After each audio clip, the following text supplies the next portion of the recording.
listening to the Hour of the Dawn.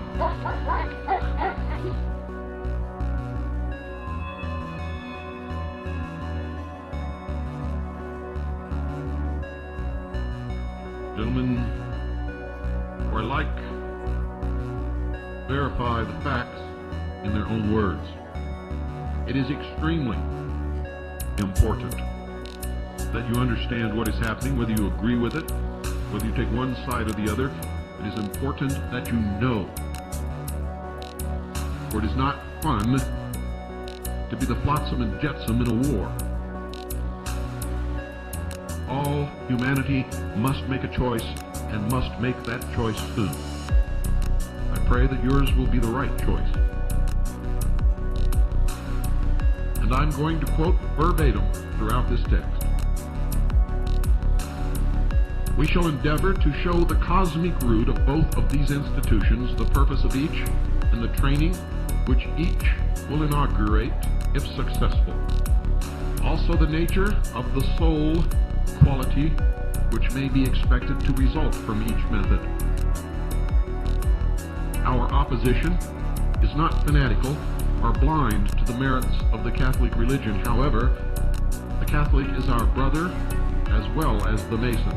We would not say a disparaging, irreverent word against this faith or those who live by it, and should we seem to do so in any passage, the wrong will be due to inadvertence. The reader is requested to note that we distinguish sharply between the Catholic hierarchy and the Catholic religion, but the former are also our brothers. We would not throw stones, either physically or morally, for we know our own shortcomings too well to attack others. Thus our opposition is not personal, but spiritual, and to be fought with the weapon of the Spirit, reason. We firmly believe it to be for the everlasting good of mankind that the Masons should win, and cannot therefore be sure to present the Catholic side in a perfectly unbiased manner. But we ask our students, for whom this is written, to believe that we shall try to be just. Of the cosmic facts we are certain, but bias may creep into our conclusions. Therefore each must use his reason to test what we have to say. Vis-a-vis, prove all things and hold fast that which is good. The great law of analogy is everywhere the master key of all spiritual mysteries. And although Masonry and Catholicism do not begin till we arrive at the Earth period, they have their prototype in the earlier periods. We shall therefore briefly touch upon the essential facts. In the Saturn period, the Earth in the making was dark. Heat, which is the first manifestation of the ever-invisible fire, was the only element then manifest. Embryonic mankind was mineral-like, the only lower kingdom of evolving life. Unity was everywhere observable, and the lords of mind who were human then were at one among themselves. In the Western wisdom teaching, we speak of the highest initiate of the Saturn period as the Father. In the Sun period, spelled S-U-N, the root of a new element, air, was evolved and coalesced with the true fire, which mark again is always invisible and which manifested as heat in the Saturn period. Then fire burst into flames, and the dark world became a blazing ball of luminous fire mist at the word of power, quote, "Let there be light," end quote. Let the student ponder well the relation of fire and flame. The former lies sleeping, invisible in everything, and is kindled into light in various ways. By a blow of a hammer upon a stone, by friction of wood against wood, and by the chemical action, etc. This gives us a clue to the identity and state of the Father, quote, "whom no man hath seen at any time," end quote, but who is revealed in, quote, "the light of the world," end quote. The Son, spelled S-O-N, who is the highest initiate of the Sun period, spelled S-U-N. As the unseen fire is revealed in the flame, so also the fullness of the Father dwelt in the Son, and they are one as fire is one with the flame in which it manifests. This is the root of all true Son, spelled S-U-N, or fire worship. This is the root of all true Son, spelled S-U-N, or fire worship. All look beyond the physical symbol and adore, quote, our Father who art in heaven, end quote. The mystic Masons of today hold this faith in fire as firmly as ever. Remember, ladies and gentlemen, I've taught you that this is a battle between the philosophers of fire and those who are of the waters of faith.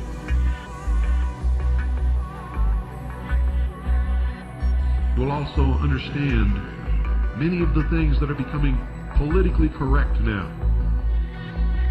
such as the legitimizing of homosexuality. Listen very closely. I'm making no judgments. I am just telling you this is what it is.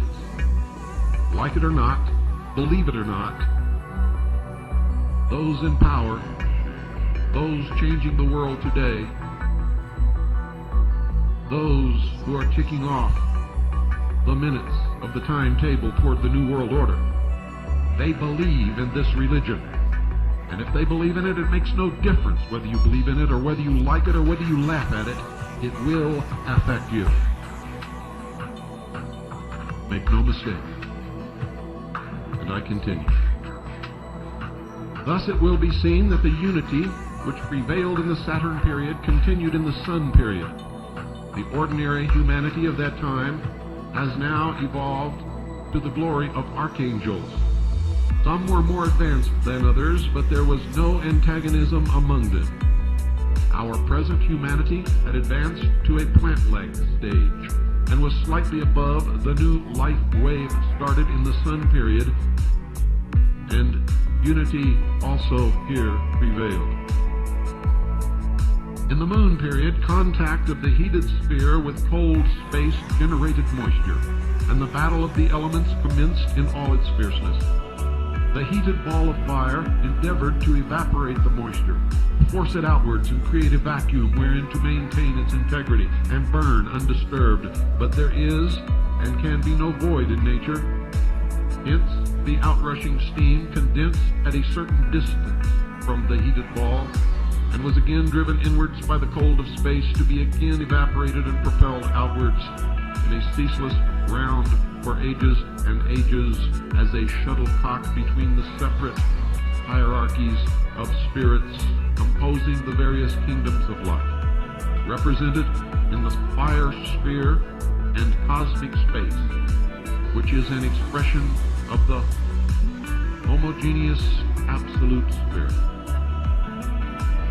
The fire spirits are actively striving to attain enlargement of consciousness, but the absolute rests ever clothed in the invisible garment of cosmic space. In it, all powers and possibilities are latent, and it seeks to discourage and check any attempt at expenditure of latent power as dynamic energy required in the evolution of a solar system. Water is the agent it used to quench the fire of active spirit. The zone between the heated center of the separate spirit sphere and the point where its individual atmosphere meets cosmic space is a battleground of evolving spirits at various stages of evolution. The present angels were human in the Moon period, and the highest initiate is the Holy Spirit, Jehovah.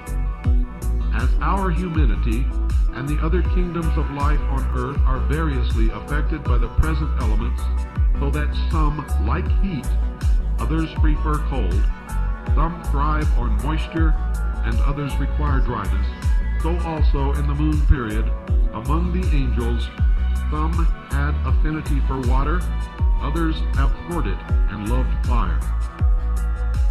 The continued cycles of condensation and evaporation of the moisture surrounding the fiery center eventually caused incrustation.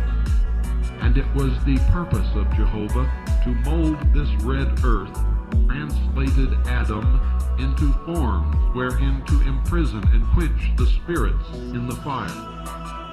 To this end, he issued the creative fiat, and the prototypes of fish, fowl, and every living thing appeared, even including the primitive human form, which were all created by his angels.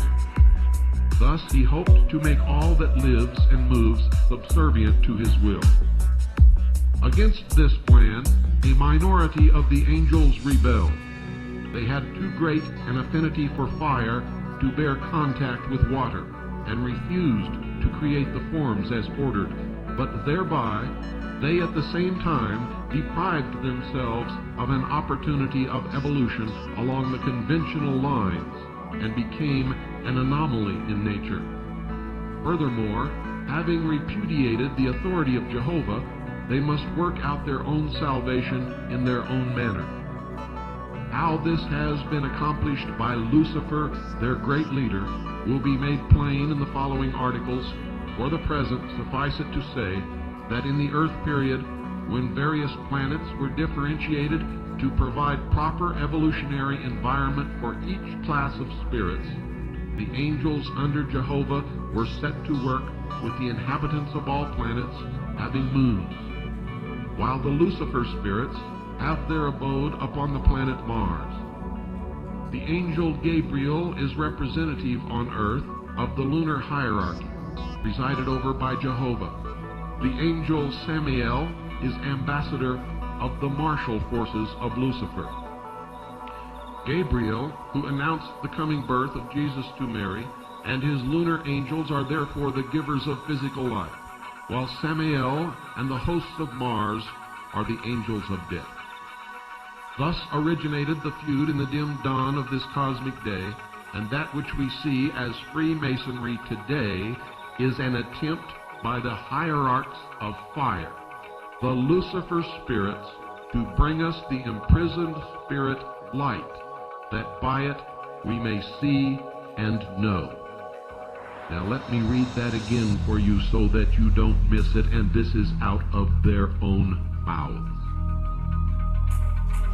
Thus originated the feud in the dim dawn of this cosmic day, and that which we see as Freemasonry today is an attempt by the hierarchs of fire, the Lucifer spirits, to bring us the imprisoned spirit light, that by it we may see and know.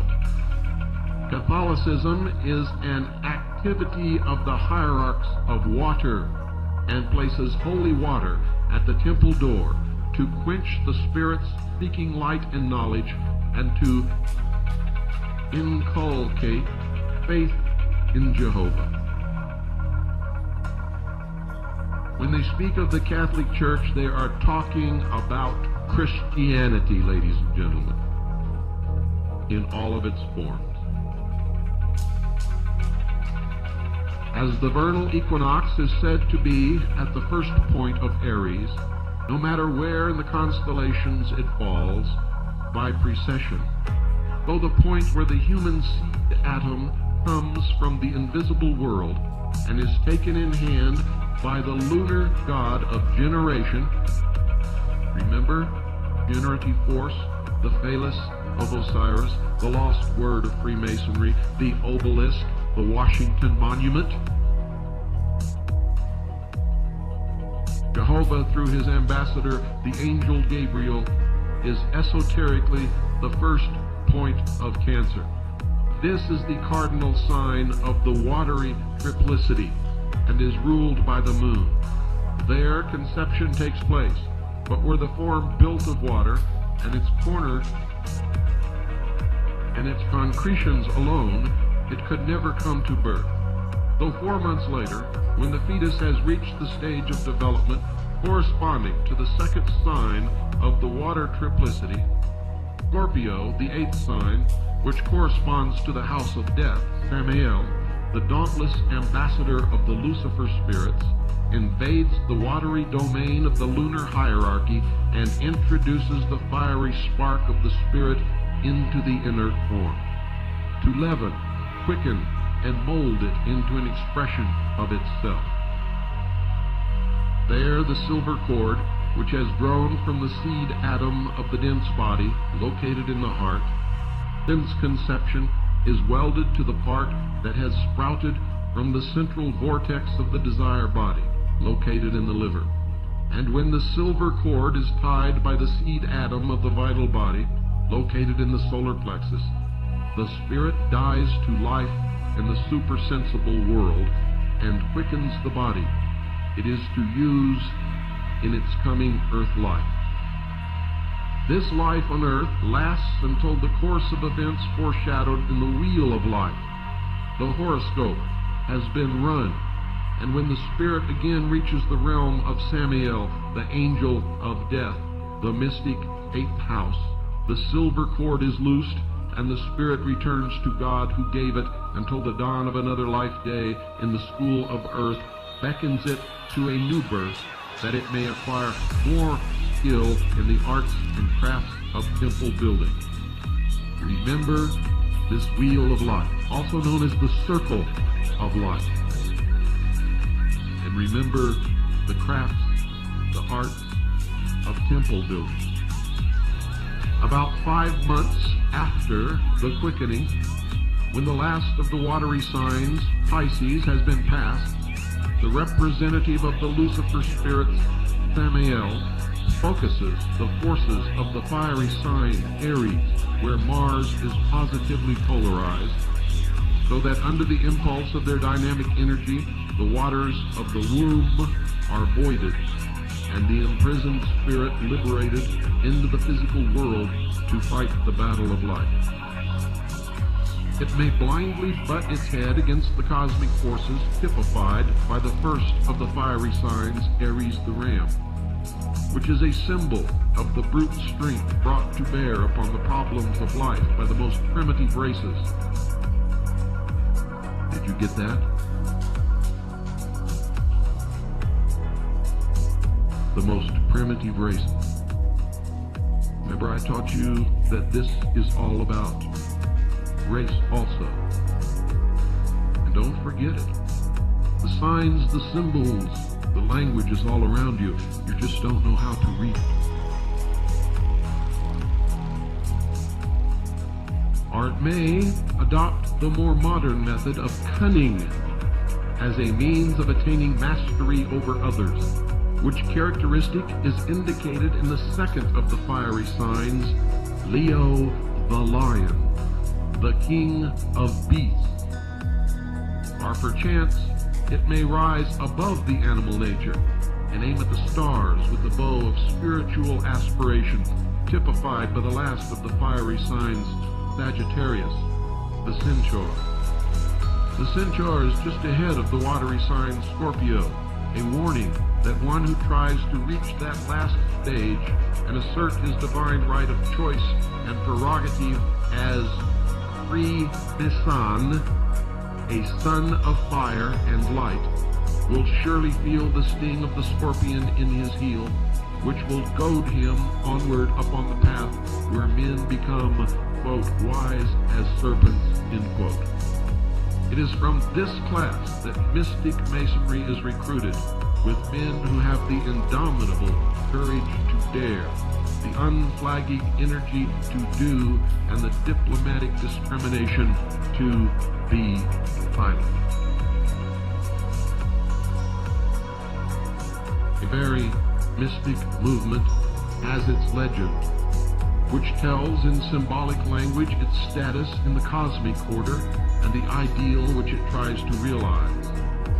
From the Old Testament, containing the Atlantean mystery teaching, we learn that mankind was created male, female, bisexual. Let me read that to you again. From the Old Testament, containing the Atlantean mystery teaching, we learn that mankind was created male, female, bisexual, and that each one was capable of propagating his species without the cooperation of another, as is the case with some plants today.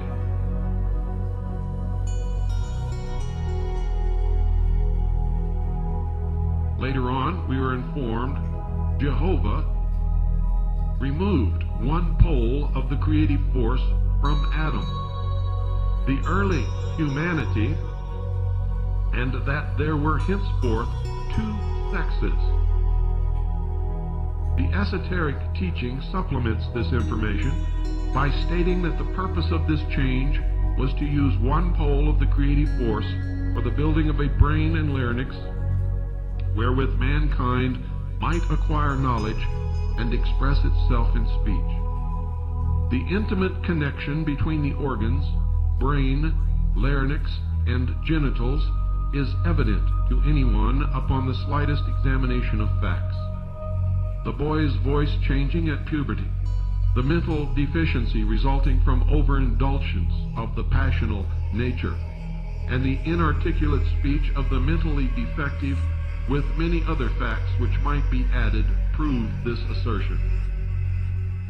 According to the Bible, our earliest parents were forbidden to eat of the tree of knowledge. Don't go away.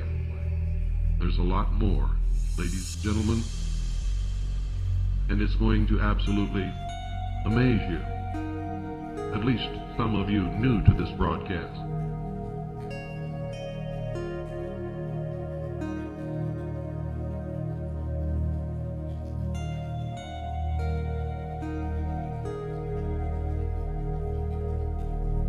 The philosophers of fire, ladies and gentlemen, also known as the Magi, the priests of the mysteries, practice magic. Magic is the art of deception. They communicate by a language known as symbolism. And the deception is everywhere. The pyramids are temples housing knowledge. They were never tombs for any king. They housed the knowledge of the world that was known by the builders, the Freemasons of that day, the followers of Lucifer for all time. Remember, the philosophers of fire are of Mars. Where now are they trying to tell you they found pyramids? On Mars.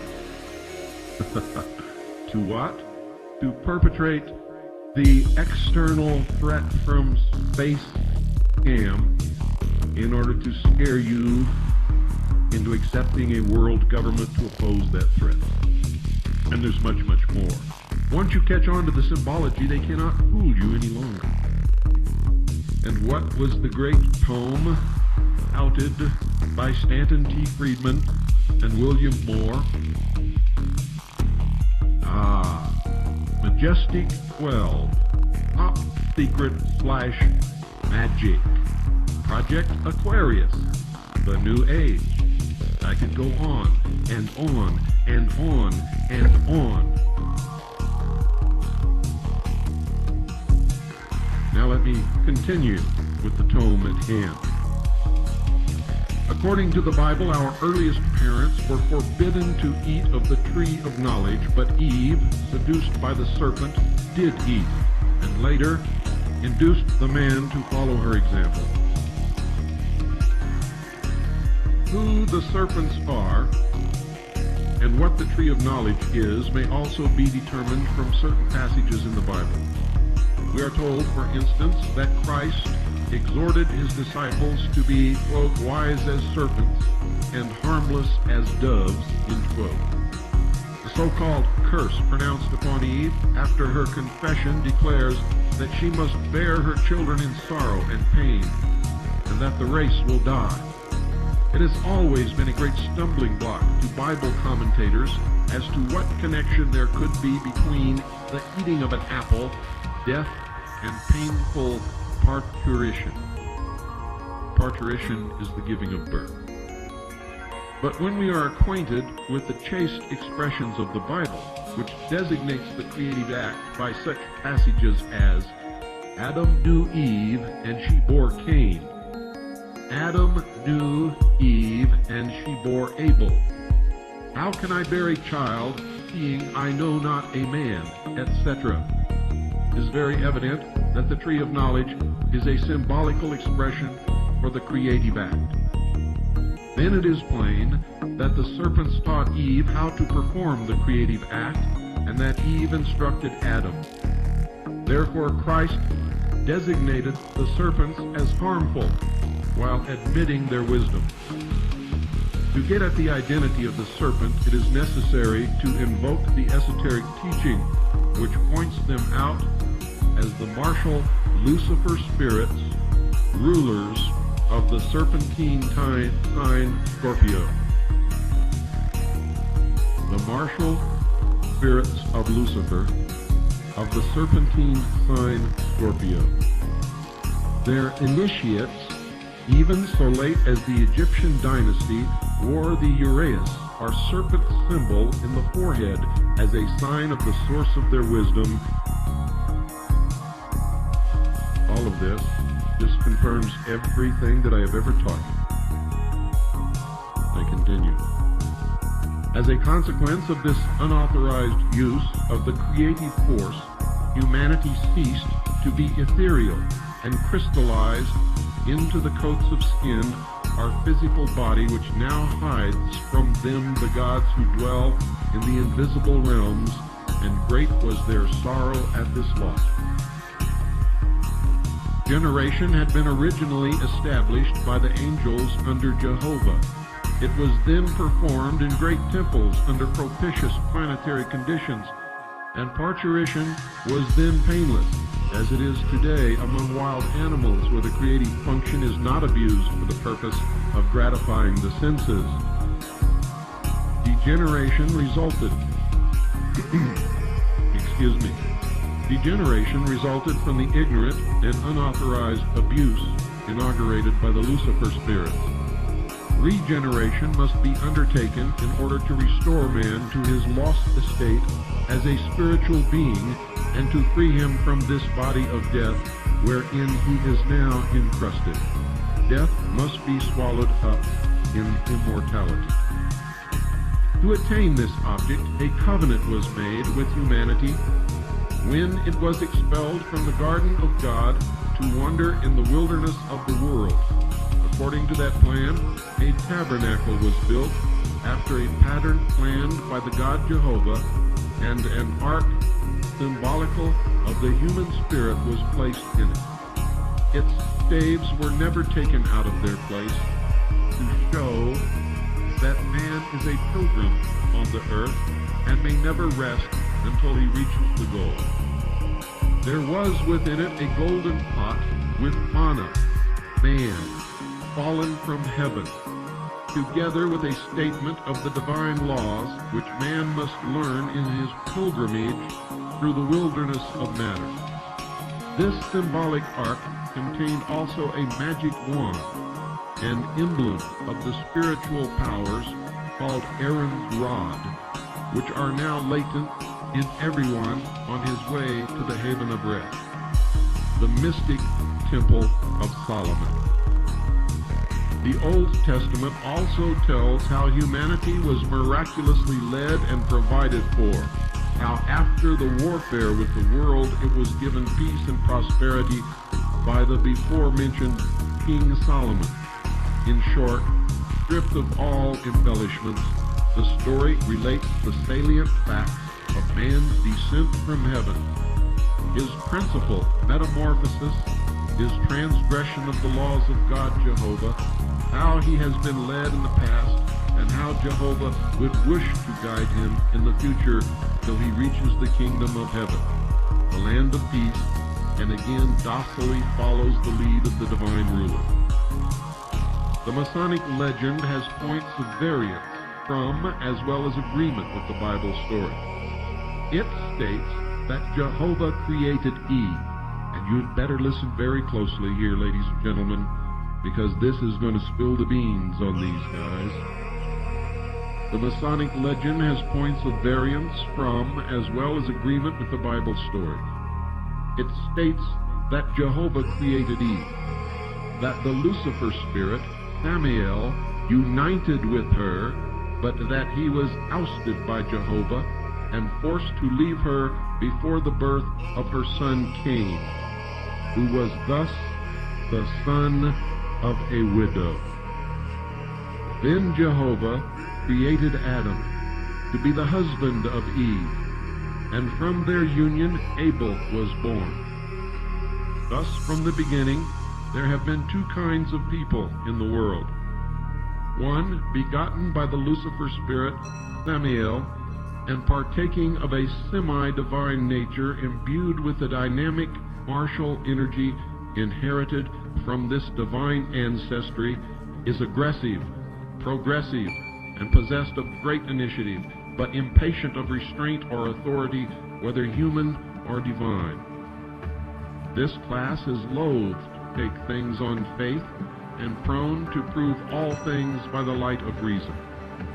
These people believe in works rather than faith, and by their dauntless courage and inexhaustible energy, they have transformed the trackless wilderness of the world to a garden full of life and beauty, so lovely, in fact, that the sons of Cain have forgotten the garden of God, the kingdom of heaven, whence they were expelled by the decree of the lunar god Jehovah. Against him they are in constant rebellion, because he has tied them by the umbilical cable toe. They have lost their spiritual sight and are imprisoned in the forehead of the body, where it is said Cain was marked. They must wander as prodigal sons in the comparative darkness of the material world, oblivious to their high and noble estate, until they find the door of the temple and ask and receive light. Then, as free Meson, or children of light, or the sons of light, they are instructed in methods of building a new temple without sound of hammer. And when they have learned this, they may, quote, travel in foreign countries, end quote, to learn more of the craft. In other words, when the spirit realizes that it is far from its heavenly home, a prodigal, feeding upon the unsatisfactory husks of the material world, that apart from the Father, it is poor, naked, and blind. When it knocks at the door of a mystic temple like that of the Rosicrucians and asks for light, when it receives the desired instruction after due qualification by building an ethereal soul body,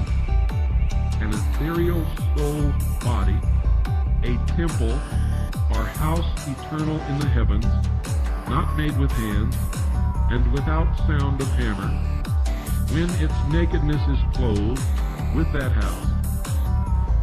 See Corinthians chapter 4, verse 5. Then the neophyte receives, quote, the word, end quote. The open sesame to the inner worlds, and learns to travel in foreign parts in the invisible world. There he takes soul flights into heavenly regions and qualifies for higher degrees under more direct instruction from the grand architect of the universe who fashioned both heaven and earth. Such is the temperament of the widow's sons inherited from their divine progenitor Samael and given by him to their ancestor Cain. Their past history is a struggle with adverse conditions. Their achievement is victory, wrested from all opposing forces by indomitable courage and persistent effort, unchecked by temporary defeat. On the other hand, while Cain, governed by divine ambition, toiled and tilled the soil to make 2 blades of grass grow where there was only one, Abel, the human progeny of human parents, felt no urge or unrest, himself a creature of Jehovah through Adam and Eve. He was perfectly contented to tend the flocks, also created by God, and to accept a livelihood from their divinely begotten increase without labor or exercising initiative. And now you know why the cattle industry is in trouble. Ladies and gentlemen, now you know why the great push toward vegetarian habits. Now you know why through centuries and millenniums the trek toward world totalitarian socialist government never ceases. I continue. Remember, he's talking about the sons of Adam and Eve. This docile attitude was most pleasing to the God Jehovah, who was extremely jealous of his prerogative as creator. Therefore, he cordially accepted the offering of Abel obtained without effort or initiative, but scorned the offering of Cain, because derived through his own divine creative instinct akin to that of Jehovah. Cain then slew Abel, but did not thereby exterminate the docile creatures of Jehovah. For we are told Adam knew Eve again, and she bore Seth. Seth had the same characteristics as Abel, and transmitted them to his descendants, who to this day continue to trust to the Lord for everything, and who live by faith and not by work.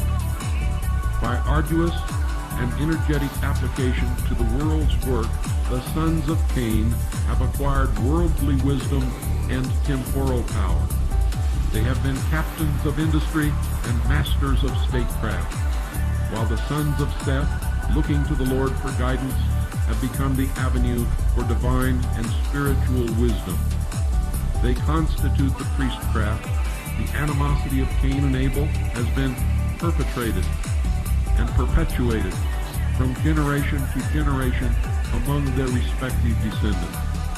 Nor could it be otherwise, because one class as temporal rulers aim to lift humanity to physical well-being through conquest of the material world, while the priesthood in their role as spiritual guides urge their followers to forsake the wicked world, the vale of tears, and look to God for comfort.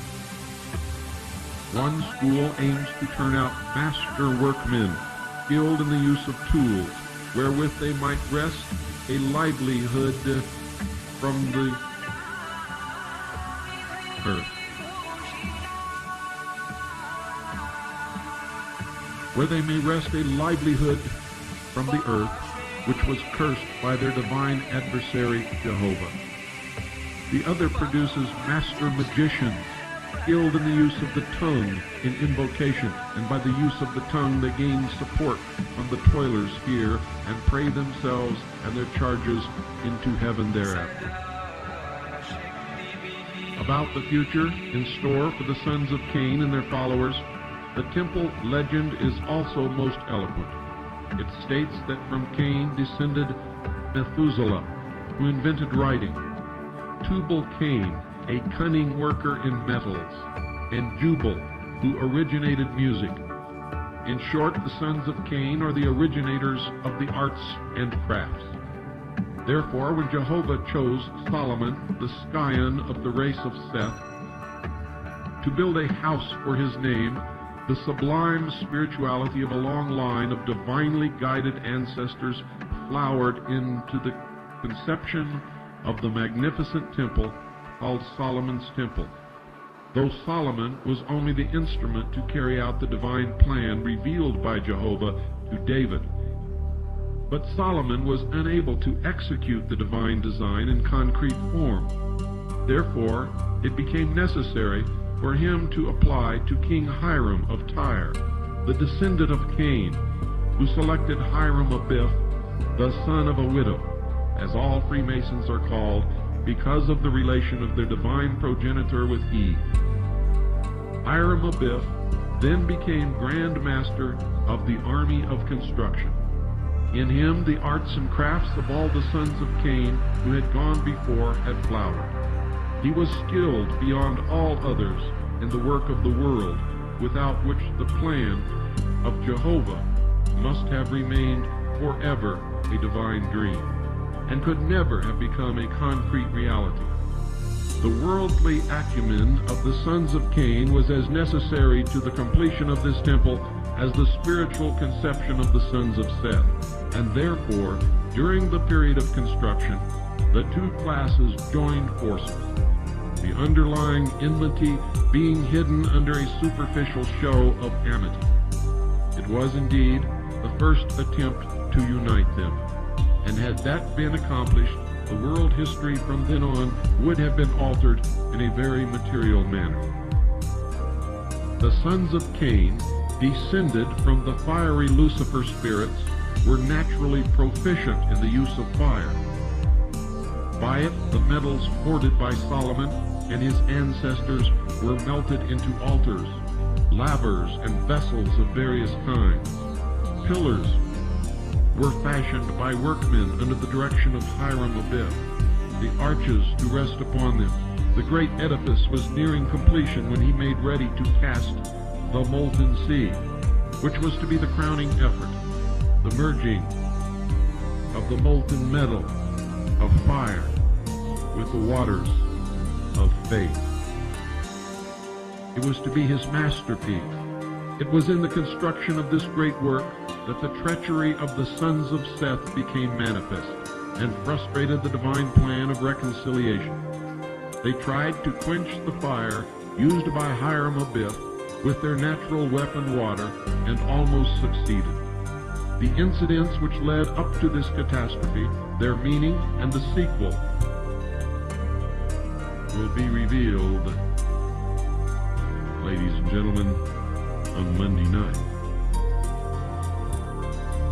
Now again, I'm not making any judgments on this. I am just merely telling you it is what it is.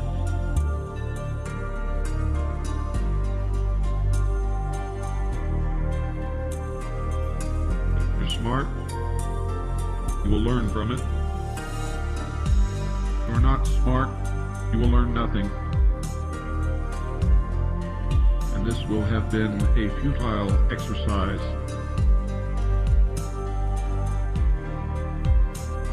in a long line of many.